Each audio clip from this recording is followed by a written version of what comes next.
केशव नगर राज्य के एक छोटे से गांव में हरिराम नाम का एक सीधा साधा, मेहनती और ईमानदार किसान अपनी पत्नी के साथ खेत में बैठा हुआ था। देखना, हमारी फसल इस साल बहुत अच्छी होगी। हाँ, क्योंकि मेरी मेहनत के साथ साथ मेरे खेत की जमीन पर तुम्हारी मेहनत का पसीना भी शामिल है अर्चना। हाँ। नहीं, सारे गांव में केवल तुम ही मेहनती और ईमानदार हो। तुम्हारे पास जमीन तो कम है, लेकिन तुम्हारा दिल बहुत बड़ा है। कुछ देर बाद दोनों पति पत्नी घर चले गए।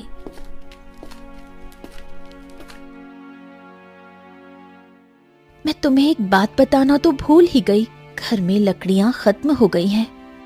अरे चिंता मत करो, मैं कल सुबह सबसे पहले जंगल में लकड़ियां काटने के लिए ही चला जाऊंगा। ठीक है ना, ले आऊंगा। चलो अब।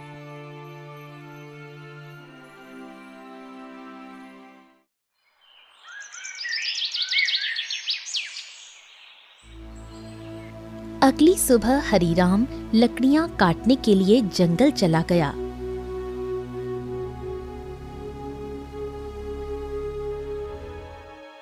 हरिराम एक पेड़ पर कुल्हाड़ी चलाने ही वाला था कि तभी उसने देखा झाड़ियों में एक घायल बंदर करहा रहा था।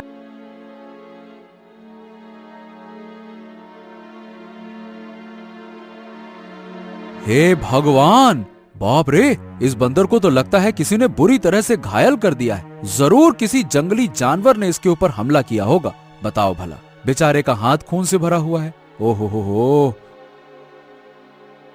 हरिराम बंदर के पास बैठा था। काश तू बोल सकता तो बता सकता कि तेरी तकलीफ कहाँ है। फिलहाल तो तेरे हाथ में खून दिख रहा है, लेकिन जिस तरह से तू दर्द से तड़प रहा है ना, बाप रे, तकलीफ तो कहीं और ही है। उसी समय वहां एक साधु आ पहुंचा।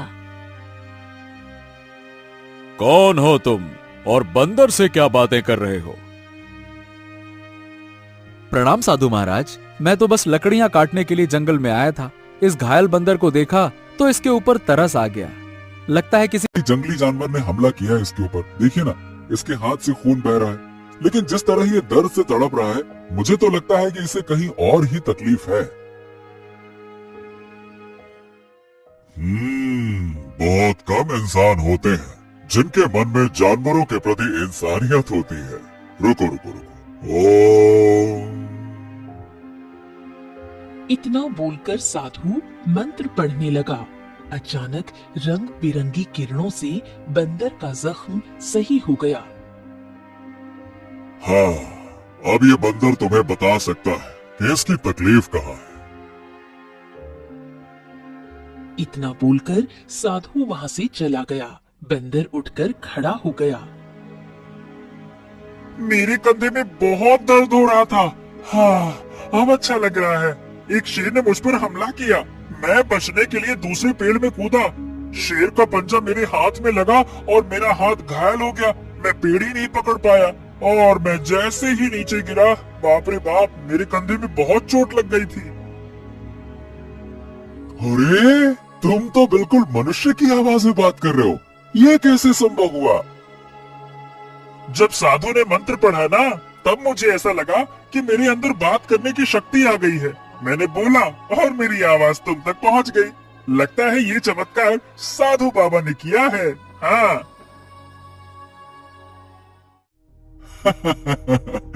अच्छा ये बताओ, तुम मेरे घर पे चलोगे? ओहो, अब तुमने मेरी जान बचाई है, तो अब तो मैं तुम्हारे साथ ही चिपक गया हूँ। मतलब मैं तुम्हारे साथ ही रहूंगा। और क्योंकि मैं इंसानों की तरह बात करने लगा हूँ, तो मैं बंदरों से अब तो अलग हो गया हूँ ना। क्या करूंगा उन बंदरों के साथ रहकर? अब तुमसे बातें करूंगा जी भर के। चलो, तुम मेरा कोई अलग नाम भी रख सकते हो। बताओ बताओ, मेरा क्या नाम रखोगे? बड़े मजे की बातें करते हो तुम। चलो ठीक है, मैं तुम्हें आज से गोलू कह के पुकारूंगा। क्यों, कैसा नाम है? अच्छा नाम है ना? हाँ, अच्छा नाम है। चलो चलो चलो चलो, घर चलते हैं।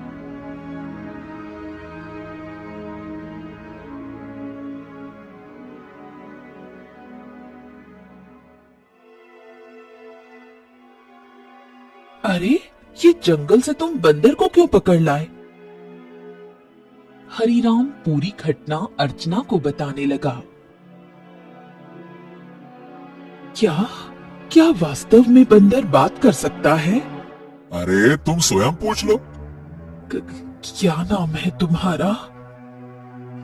मेरा नाम गोलू है। हरीराम ने मेरी जान बचाई है और अब मैं उसका साथी हूँ। साथी क्या, अब तो मैं तुम्हारे परिवार का हिस्सा हूँ। अर्चना आश्चर्य में पड़ गई।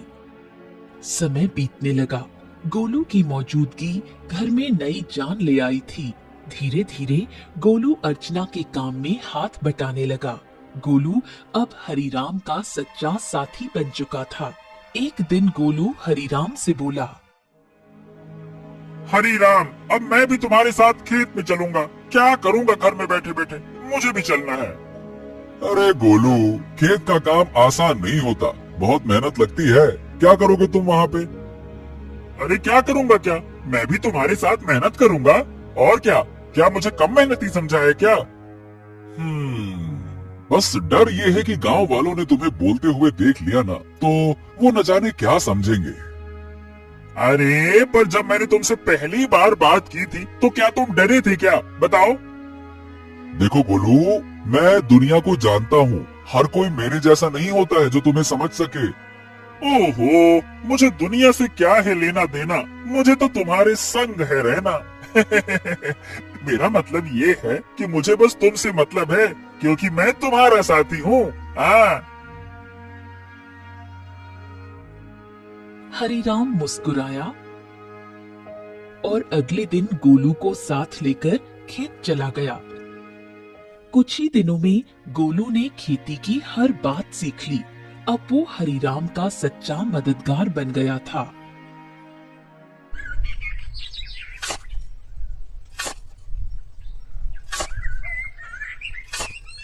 हरीराम, अरे आज की मिट्टी तो बहुत भारी लग रही है।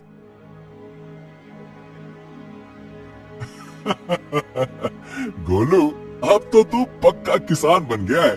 मिट्टी का भी फर्क समझने लगा है। गोलू की बात अब गांव में फैलने लगी थी और ये बात आखिरकार पहुंची जमींदार चौधरी के कानों तक। क्या हरीराम के घर एक बंदर है जो इंसानों की तरह बोलता है? हाँ जमींदार साहब, मैं खुद देख चुका हूँ। अरे मैंने तो उसे बोलते हुए सुना भी है। पहली बार तो मैं डर गया था। अरे भैया, तो फिर उस बंदर को लेकर तमाशा करना चाहिए, उससे तो बड़ी अच्छी कमाई होगी। ये बात आपने बिल्कुल पते की कही जमींदार साहब। जमींदार की हंसी कुछ देर चली, फिर वो गंभीर हो गया। हाँ, इस हरीराम की जमीन पर मेरी नजर बहुत समय से है। बाकी सब तो मेरे कर्जदार बन चुके हैं, पर ये ससुरा हरीराम ये कभी झुका ही नहीं। उसकी जमीन बहुत उपजाऊ है जमींदार, बंजर में भी फसल उग जाती है। अरे इसमें मिट्टी का कोई खेल नहीं है भीमा। उसकी किस्मत और सितारे बुलंद है, पर जिस दिन वो सितारे गिरेंगे ना, उसी दिन ये खेत मेरा होगा और हरीराम मेरे कदमों में होगा, देख लेना तुम।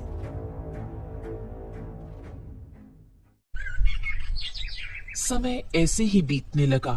एक दिन हरीराम और गोलू जब खेत से घर लौटे तो आंगन में बैठी अर्चना को देखकर दोनों के चेहरे पर चिंता की रेखाएं खिंच गईं।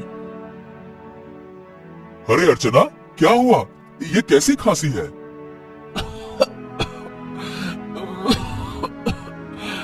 कुछ दिनों से खांसी हो रही है, अब तो दिन ब दिन और भी बढ़ती जा रही है।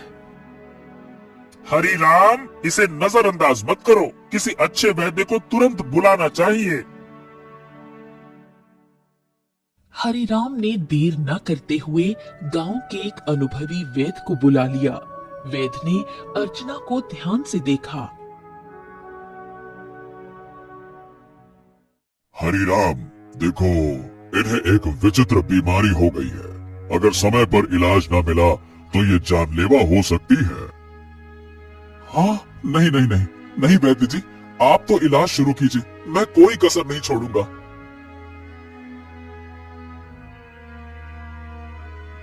उस दिन से हरिराम का सारा धन अपनी पत्नी के इलाज में लगने लगा।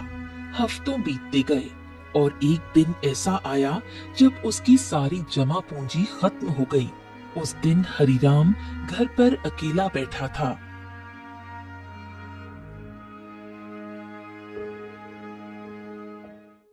ऐसे उदास मत बैठिए, मैं अपने आप ठीक हो जाऊंगी। ऐसा ऐसा मत कहो अर्चना, मैं तुम्हें इस हालत में नहीं देख सकता। तो अब क्या करोगे? जो कुछ था सब तो मेरे इलाज में लगा दिया।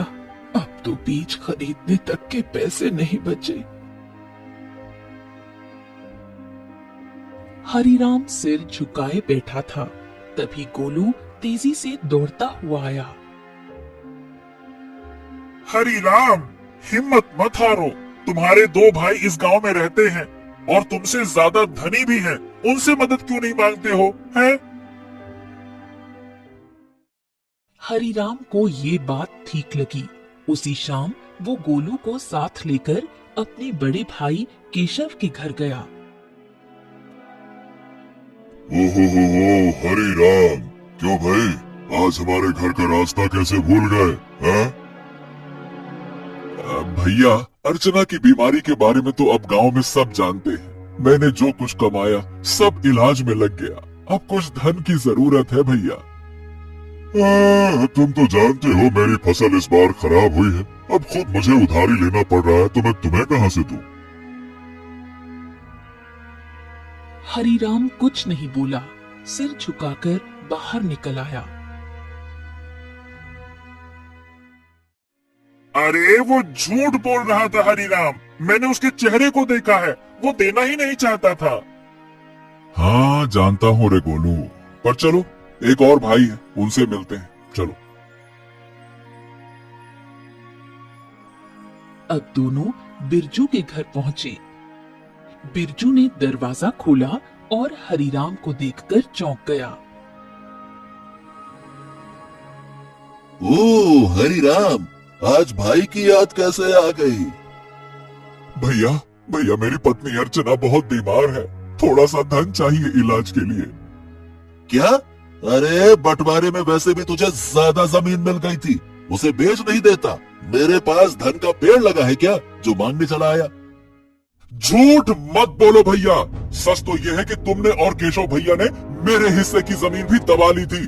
मुझे 6 बीघा जमीन मिलनी थी, बस 2 बीघा मिली है, 2 बीघा। अरे निकल जा यहाँ से, अगर कर्ज लेना है तो जमींदार के पास जा, मुंह उठा के चले आते, भाग यहाँ से।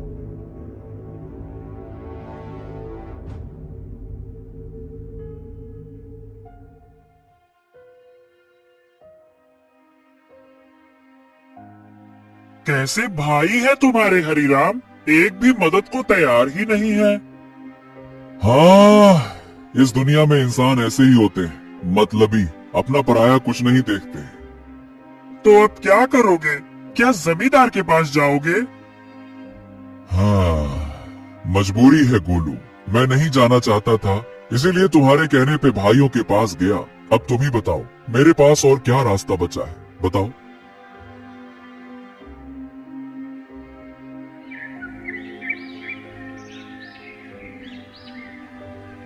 अगले दिन हरिराम और गोलू जमींदार की हवेली में जा पहुंचे। उम्मीद उसे कम थी, मगर अपनी पत्नी की खातिर उसने खुद को झुका दिया था। मैं जानता था हरिराम, एक न एक दिन तू चलकर मेरी हवेली में जरूर आएगा भैया। आपने बिल्कुल सही कहा था मालिक, जब तक इसकी किस्मत चमक रही थी तब तक बहुत अकड़ में चलता था। अब देखो कैसा मुरझाया मुरझाया सब खड़ा है। ए जमींदार, तुम्हें किसी की हालत का मजाक उड़ाने का हक नहीं है। लोग तुम्हारा सम्मान करते हैं, तुम्हें भी दूसरों का सम्मान करना चाहिए, समझे? ए बदरवा, बकवास बंद कर। तू इंसानों की तरह बोलता है, इसका मतलब ये नहीं है कि तू इंसान बन गया है, समझा? हाँ भैया हरिराम, बताओ बताओ, क्यों आए हो? क्या बताए, आपको तो सब पता है, मेरी पत्नी बीमार है, सारा धन इलाज में चला गया, कुछ धन की आवश्यकता है। अच्छा अच्छा अच्छा अच्छा, धन चाहिए तो भैया मेरी शर्तें सुन लो। ब्याज 50% और बदले में कुछ गिरवी रखना होगा। हाँ, मेरे पास कुछ बचा है क्या जो गिरवी रखूं? जो सोने के आभूषण थे वो भी इलाज में बिक चुके हैं। अरे है ना, क्यों नहीं है?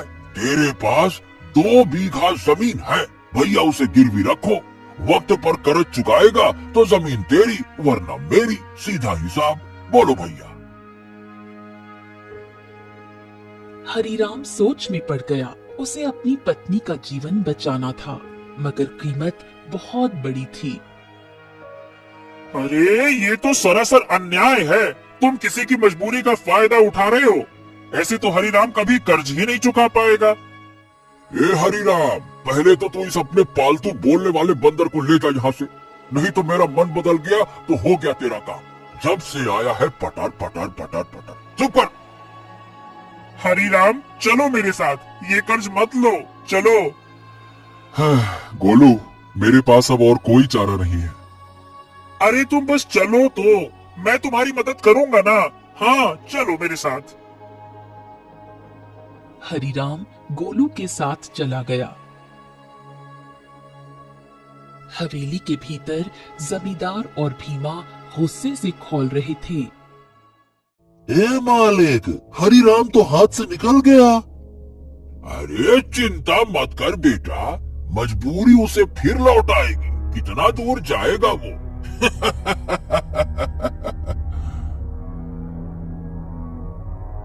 हरीराम गोलू के साथ घर पर आ पहुंचा और गोलू तुरंत वहां से चला गया। शाम तक गोलू लौटकर नहीं आया। हरीराम और अर्चना की चिंता बढ़ने लगी। गोलू अब तक क्यों नहीं आया? कहीं जमींदार ने उसे कुछ कर तो नहीं दिया? अरे पता नहीं कहाँ गया। मेरा मन भी बड़ा बेचैन है।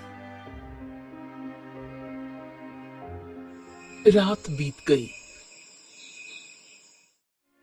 सुबह सूरज की किरणों के साथ ही गोलू वहां पहुंचा, हाथ में एक चमकती जड़ी बूटी के साथ। अरे गोलू, तू कहाँ था? हमें लगा कहीं तुझे कुछ हो तो नहीं गया।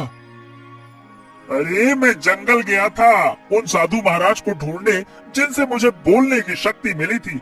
उन्हें मैंने सारी बात बताई और उन्होंने दया करके ये जड़ी बूटी दी है। उन्होंने कहा है कि इससे बड़ी से बड़ी बीमारी ठीक हो सकती है। हाँ। गोलू ने वो जड़ी बूटी अर्चना को दे दी। कुछ देर बाद अर्चना की आंखों में चमक लौट आई। मुझे बिल्कुल स्वस्थ महसूस हो रहा है, जैसे मैं कभी बीमार ही नहीं थी। हाँ। अर्चना, तुम्हारी खांसी भी ठीक हो गई। और गोलू, तू तो हमारे लिए देवता बन गया। अगर तू नहीं होता तो मैं जमींदार से कर्ज लेकर अपनी खेती भी खो बैठता।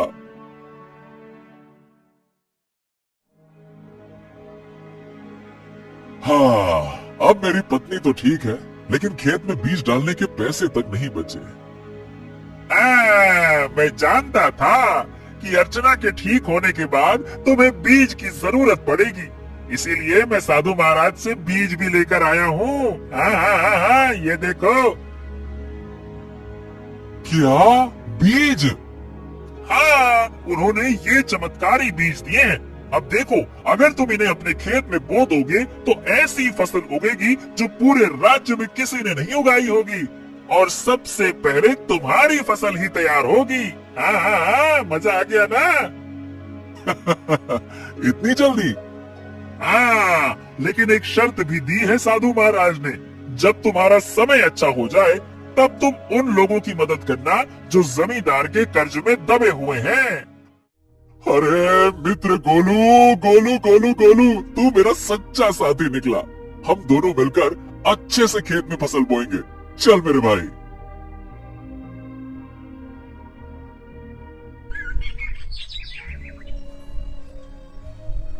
अगले ही दिन हरिराम, गोलू और अर्चना ने मिलकर खेत जोता, बीज बोया और आकाश की ओर देखकर मेहनत का वादा किया। कुछ ही दिनों में हरिराम के खेत में ऐसी फसल लहराई जैसे किसी ने पहले कभी नहीं देखी थी। गांव वाले चकित रह गए। अरे देखो रे देखो, हरिराम के खेत में तो जैसे सोने जैसी फसल लहरा रही है। हाँ हाँ हाँ हाँ हाँ। हाँ, हमारी फसल तो अभी जामी भी नहीं है और इसकी तो फसल भी तैयार हो गई। और उसकी बीवी अर्चना, जो कि महीनों बीमार रही, अब रोज खेत में काम करती है। भैया, ये तो कोई चमत्कार ही लगता है।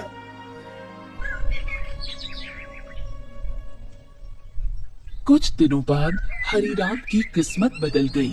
चमत्कारी फसल ने उसे गांव का सबसे सफल किसान बना दिया। बाजार में उसके नाम की चर्चा फैल गई। हरि राम जपो राम नाम, बन गया तू धनवान। जो सोचा था वो हो गया सच। हाँ, वाकई में सच तो हो गया। लेकिन अब बारी है गोलू वादा निभाने की, उन सब की मदद करने की जो जमींदार के कर्ज में डूबे हैं। हाँ बिल्कुल, चलो आज से ही शुरुआत करते हैं। अपने गांव का बिंदेसर का खेत सबसे पहले छुड़ाते हैं। चलो।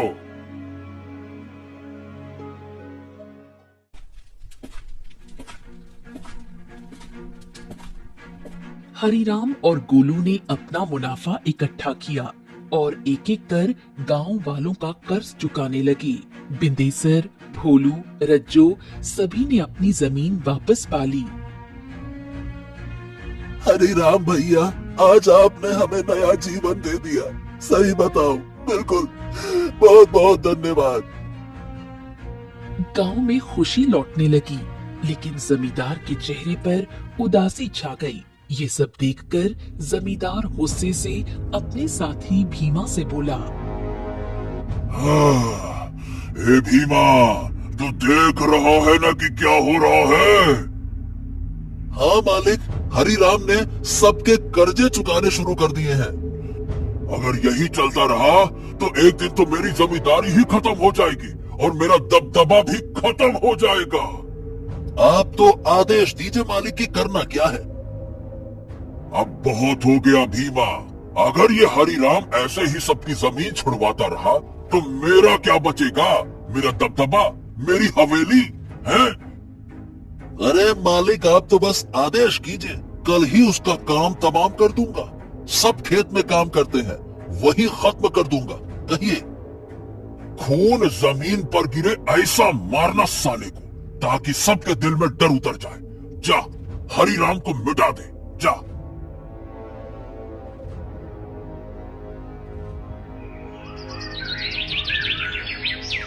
सुबह का सूरज उगा, लेकिन किसी तूफान से पहले की शांति जैसा लग रहा था। हरिराम खेत में बीजों को देख रहा था, जो अब सोने जैसे चमकते दिखते थे। अरे गोलू, देख तो, ये फसल तो जैसे गाना गा रही हो। तुम्हारे हाथ की छुअन में जादू है। हाँ, बिल्कुल सही कह रहे हो मित्र। इस बार की फसल सोने की फसल जैसी उगती हुई दिख रही है। वाह वाह वाह वाह वाह वाह। इतना बोलकर अचानक गोलू एक ओर हट गया। सच तो ये था कि गोलू को किसी की आहट की भनक लग चुकी थी। तभी वहां जमींदार और भीमा आ पहुंचे। भीमा के हाथ में लंबा बर्छा था। हरिराम झुका हुआ था। अब भुगतो किसान। जैसे ही भीमा ने हरिराम की ओर बर्छा फेंका, एक छलांग, एक चीख, एक वार, लेकिन हरिराम पर नहीं, गोलू पर। गोलू! नहीं नहीं, ये क्या किया तूने? तुम्हारे लिए मित्रता का मतलब सिर्फ साथ नहीं होता, कभी कभी बलिदान भी होता है। तूने मेरी जान बचाने के लिए अपनी जान दांव पर लगा दी। क्योंकि तुम मेरे साथी हो और मैं तुम्हारा।